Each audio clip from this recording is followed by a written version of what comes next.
நம்ம இன்னைக்கு எல்லாருக்குமே ரொம்ப பிடிச்ச உருளைக்கிழங்கு வறுவல் டேஸ்டியாக எப்படி செய்யலான்னு பார்க்க போகிறோம்.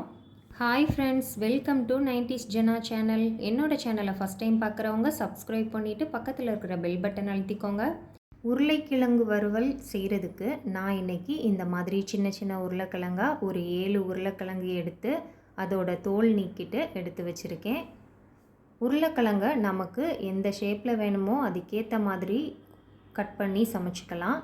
நான் இன்றைக்கி இதை இந்த மாதிரி நீளமாக கட் பண்ணி எடுத்துக்கிறேன். எல்லா உருளைக்கிழங்கையும் இந்த மாதிரி கட் பண்ணதுக்கப்புறமா நாம் உருளைக்கிழங்கு வறுவல் செய்ய ஆரம்பிச்சிடலாம். அதுக்கு அடுப்பில் ஒரு பேன் வச்சுக்கலாம். கொஞ்சம் அடிக்கணமான பாத்திரம் எடுத்துக்கிட்டோன்னா நமக்கு உருளைக்கிழங்கு வறுவல் செய்கிறதுக்கு நல்லாயிருக்கும். உருளைக்கிழங்கு வறுவல் செய்கிறதுக்கு கொஞ்சம் எண்ணெய் கொஞ்சம் அதிகமாக தான் சேர்க்கணும்.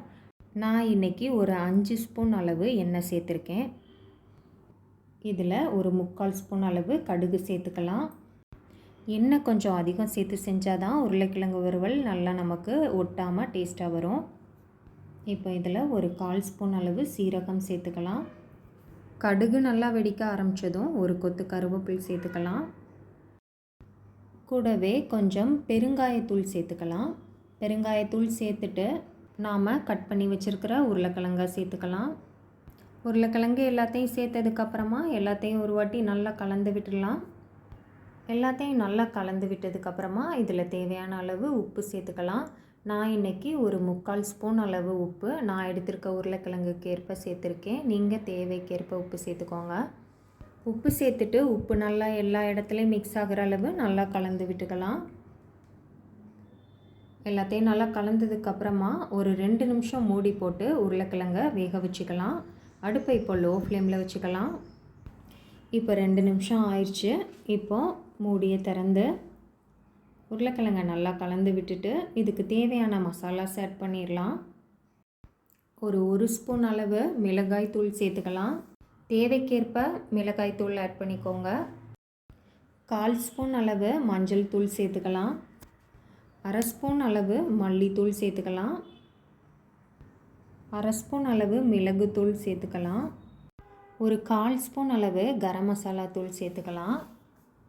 சேர்த்துட்டு மசாலாஸ் எல்லாம் நல்லா உருளைக்கிழங்கு கூட மிக்ஸ் ஆகிற அளவு எல்லாத்தையும் நல்லா கலந்துக்கலாம். எல்லா உருளைக்கிழங்குலையும் மசாலா நல்லா மிக்ஸ் ஆகிற அளவு கலந்துக்கணும். இந்தளவு நல்லா கலந்ததுக்கு அப்புறமா மூடி போட்டு ஒரு 4 நிமிஷம் லோ ஃப்ளேமில் வச்சு வேக வச்சுக்கலாம். இடையில எடுத்து ஓப்பன் பண்ணி நல்லா மிக்ஸ் பண்ணி விட்டுக்கலாம். இப்போ பாருங்கள், ஒரு 2 நிமிஷம் ஆயிருக்கு. இடையில எடுத்து நல்லா ஓப்பன் பண்ணி கலந்து விட்டுக்கலாம்.